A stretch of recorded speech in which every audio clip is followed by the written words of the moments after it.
ये जो आप देख पा रहे हो ये ऑफिशियल वेबसाइट से लिया गया एप्लीकेशन फॉर्मेट है। Format of application for recruitment of driving for Indian citizen only, यानी कि इंडियन सिटीजन के लिए ही यह वैकेंसी निकली हुई है। किसी दूसरे स्टेट या दूसरे देश के जैसे नेपाल या किसी अदर के कई भर देते हैं, उनके लिए बिल्कुल भी अप्लाई नहीं कर सकते हैं। सबसे पहले यहाँ ऊपर देख लीजिए रजिस्टर्ड और स्पीड पोस्ट ओनली। रजिस्टर्ड और स्पीड पोस्ट के माध्यम से ही आपका ये एप्लीकेशन फॉर्म है वो एक्सेप्ट किया जाएगा। यहाँ पर आपने अपना कैंडिडेट का फोटो चिपका देना है और उसको आपने सेल्फ टेस्टेड कर देना है। इसमें यहाँ पर नीचे लिखा हुआ है सेल्फ टेस्टेड या फिर गेजेटेड ऑफिसर द्वारा टेस्टेड। किसी भी माध्यम से आप इसको टेस्ट कर सकते हैं, सेल्फ और गेजेटेड दोनों ही माध्यम से यह ओके मानी जाएगी।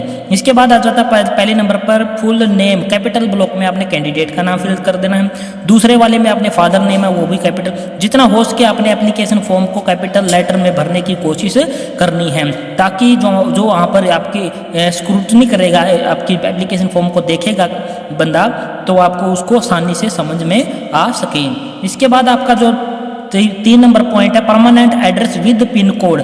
पिन कोड के साथ आपने अपना एड्रेस यहाँ पर फिल कर देना, जैसे कि VPO Uchana district Jind state Haryana. उसके बाद आपने पिन कोड आपका यहाँ पर फिल कर देना है। और ये जो एप्लीकेशन फिल हम आपको करके दिखा रहे हैं, ये सिर्फ एक उदाहरण के लिए ली हुई डिटेल है, किसी भी व्यक्तिगत डाटा को यहाँ पर शेयर नहीं किया गया है। इसके बाद address of for correspondence with pin code, यानी कि कॉरस्पॉन्डेंस का एड्रेस है, जो पत्राचार का आपका एड्रेस है वो कौन सा है। अगर आपका परमानेंट और कॉरस्पॉन्डेंस एड्रेस अगर आपका सेम है, एक ही है, तो आपने क्या करना है, सेम एज अबोव लिख देना है। अगर आपका ये कॉरस्पॉन्डेंस और परमानेंट एड्रेस अलग अलग है तो आपने ये दोनों एड्रेस भी अलग अलग ही आपने लिखने हैं। पॉइंट नंबर 5 में आ जाते हैं। यहाँ पर आपने ईमेल आईडी लिख देने। ईमेल आईडी को आपने कैपिटल लेटर में ही लिखने की कोशिश करनी है। मोबाइल नंबर का इस पूरे एप्लीकेशन फॉर्म में कोई कॉलम नहीं दिया गया, इसलिए हमने यहाँ पर कॉमा लगाकर मोबाइल नंबर भी ऐड कर दिया है।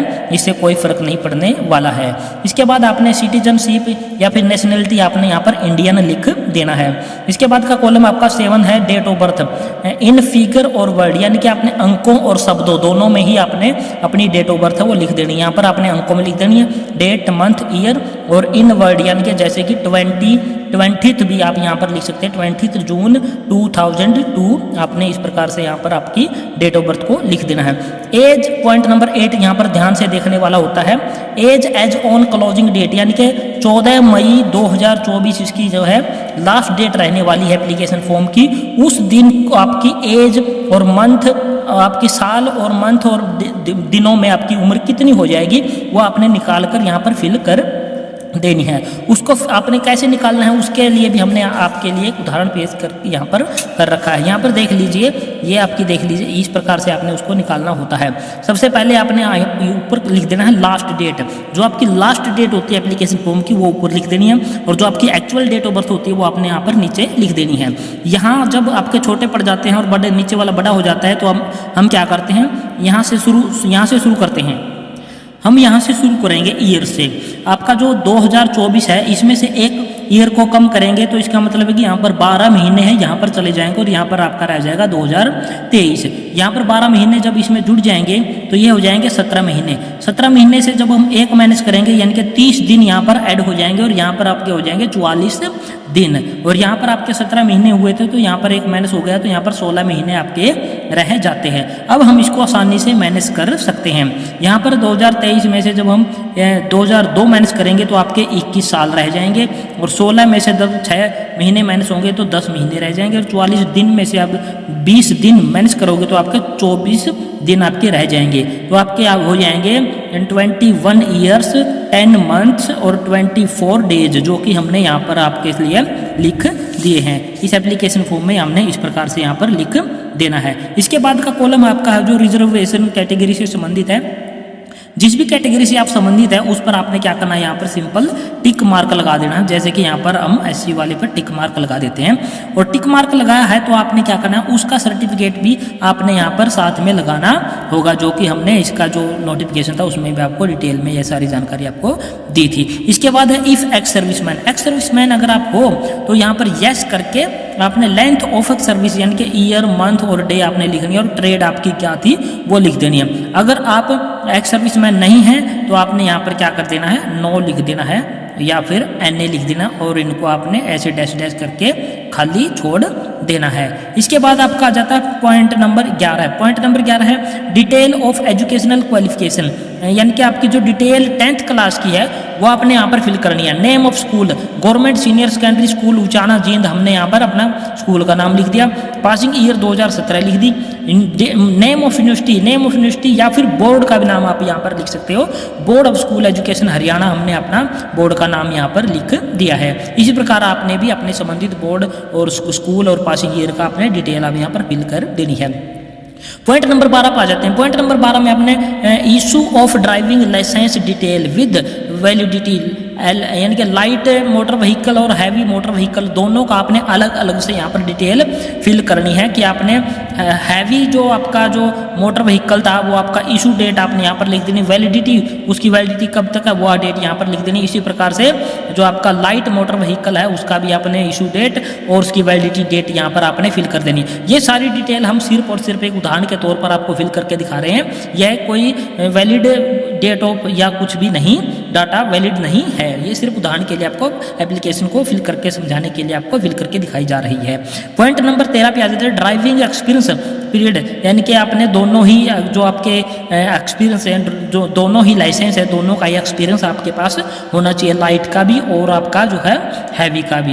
यानी कि जो हैवी मोटर व्हीकल फ्रॉम कब से कब तक का आपका एक्सपीरियंस है वो डेट यहाँ पर फिल करनी है। नेम ऑफ इंस्टीट्यूट फर्म, किसके तहत आपका जो एक्सपीरियंस बना हुआ है, यानी कि आपने इसका काम कहाँ किया है, हमने यहाँ पर लिख दिया भगत सिंह स्कूल उचाना, यानी कि एक स्कूल है कोई, वहाँ की जो वहाँ पर जो व्हीकल चलते हैं उनको व्हीकल चलाने के लिए आपने एक्सपीरियंस यहाँ पर बनवाया है। इसी प्रकार से लाइट मोटर व्हीकल का भी आपने यहाँ पर फ्रॉम टू फ्रॉम कब से कब आपका व्हीकल चलाया है और भगत सिंह स्कूल उचाना का हमने यहाँ पर नाम लिख दिया है।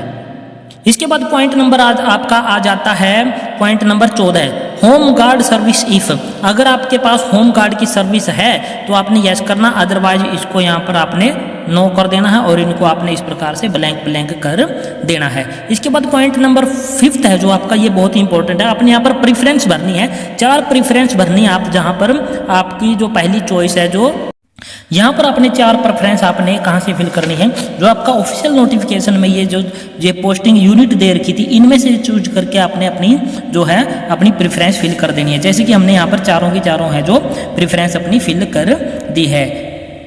चारों प्रेफरेंस फिल करने के बाद आपने नीचे आ जाना है, यहाँ पर डिक्लेरेशन का ऑप्शन होगा, आपने यहाँ पर डेट फिल करनी है और यहाँ पर अपना उसका जो प्लेस का नाम लिख देना है जहाँ के भी आप रहने वाले हैं, जहाँ से आप इस एप्लीकेशन फॉर्म को फिल कर रहे हैं। यहाँ पर सिग्नेचर ऑफ एप्लीकेंट के यहाँ पर सिग्नेचर हो जाएंगे। इसके बाद है जो लिस्ट ऑफ इनक्लोजर, यानी कि इसमें आपने क्या क्या डॉक्यूमेंट साथ में लगाने हैं वो सारी डिटेल यहाँ पर आपको दे रखी है, वो सारे आपने इस वीडियो को पॉज करके ध्यान से देख लेना और उनकी सेल्फ टेस्टेड कॉपी इस एप्लीकेशन फॉर्म के साथ में लगा देनी है। अब आपने इस एप्लीकेशन फॉर्म को सारे को फिल करके और डॉक्यूमेंट्स की कॉपी लगाकर फोटोग्राफ चिपकाकर, एक बात और यहाँ पर बता दें हम, यहाँ पर एक एप्लीकेशन के ऊपर आपने फोटो चिपका देनी है और दूसरा फोटो है जो आपने यहाँ पर किसी भी कोने में दूसरा फोटो इस प्रकार से आपने स्टेपल कर देना है ताकि जो एडमिट कार्ड वगैरह आपका आए तो आपको उसमें फोटो को चिपकाया हुआ मिल जाए। इसके बाद आपने इस एप्लीकेशन फॉर्म को कहाँ भेजना है और किस प्रकार से भेजना है वो आपको यहाँ पर दिखा देते हैं। ये जो फॉर्मेट ऑफ इन्वॉल्व यानी कि लिफाफे का जो फॉर्मेट इन्होंने यहाँ पर दे रखा है, स्पीड पोस्ट या रजिस्टर्ड पोस्ट के आप द्वारा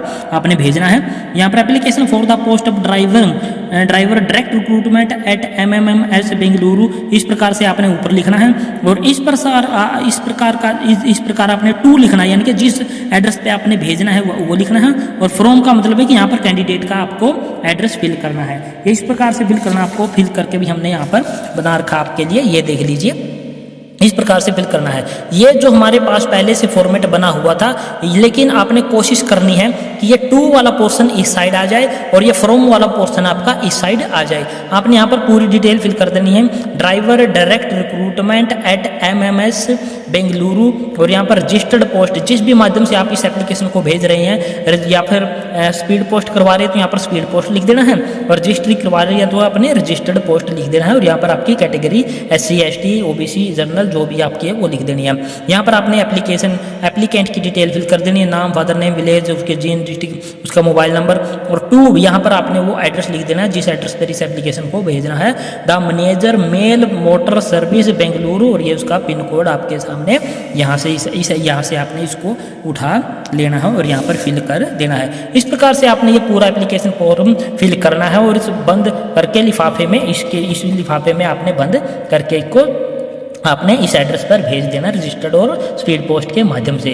तो ये थी पूरी जानकारी जो कि एप्लीकेशन फॉर्म आपने ये जो ड्राइवर का जो पोस्ट निकली हुई है पोस्टल डिपार्टमेंट है, आपने एप्लीकेशन फॉर्म को किस प्रकार से फिल करना था उसके बारे में पूरी जानकारी आपको देने की कोशिश की है। आशा करते हैं हमारे द्वारा दी गई जानकारी आपको पसंद आई होगी, और जो इसका एप्लीकेशन फॉर्म है और जो इसका ऑफिशियल नोटिफिकेशन है आपको डिस्क्रिप्शन बॉक्स में आपको मिल जाएगा। तो जय हिंद, जय भारत दोस्तों।